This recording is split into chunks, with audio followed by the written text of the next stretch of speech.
First, let's start to burn the program here.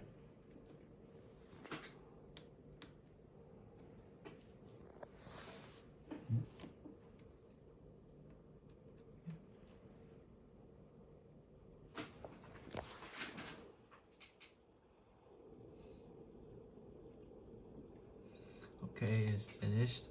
So let's then put the oscilloscope like this to make it look like a coil, which can reflect the electric field around the antenna board. You can see the diagram here. And first, let's put a non-CPU card, like my Mio card at Hangzhou number 14 high school here. You can see its diagram started to change, right? And then we started to open this one. It keeps printing the information of the card. So let's get into a closer look of the information. You can see like its serial number is printed around here, but there's no information showing its CPU or the random number required, because it is not a CPU card. So now let's put another card which is a CPU card on it. See what's gonna happen.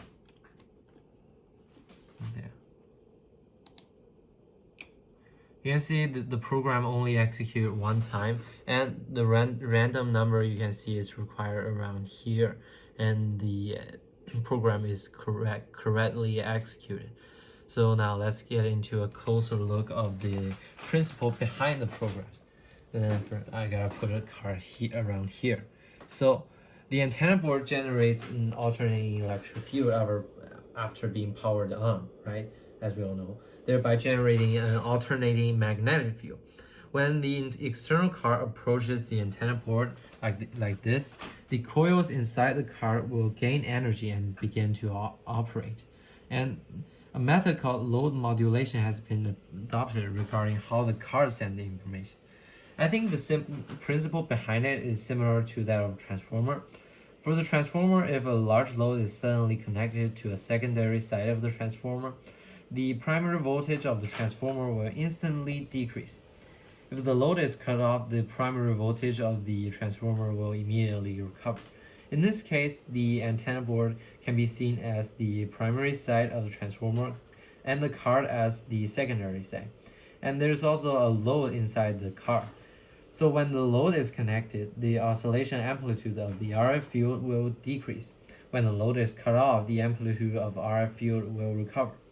When the card sends data is when the amplitude of RF field oscillation decreases, and the amplitude change of RF field can be detected to know what data the card is sending. As for how antenna board sends data to the card, its principle is called phase modulation. By changing the phase of the sine wave of the antenna board, you can see here, the circuit on the card analyzes the data based on the coupled signal. These two methods together forms the interaction of information together.